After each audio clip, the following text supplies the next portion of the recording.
Bueno, míster, enhorabuena por ese punto. ¿Qué tal? Una valoración general del partido, por favor.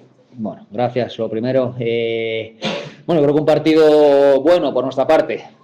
Intento valorar lo que hacemos nosotros ante un equipo que venía de 4 victorias seguidas, de hacer gol siempre. Entonces creo que hay que, en los últimos partidos me refiero, y creo que hay que dar mucho mérito al punto de hoy, contra, repito, un gran equipo como es Bergantiños, mantener la puerta a cero por, bueno, tercer partido consecutivo contando el de Copa que tuvimos el martes, así que bueno, día para que el punto nos refuerce, el punto y el partido que hicimos, y creo que volvemos a estar defensivamente bien, y luego aparte, bueno, pues creo que generamos situaciones también para dentro de la igualdad del partido, pero bueno, para que pudiera haber caído de nuestro lado.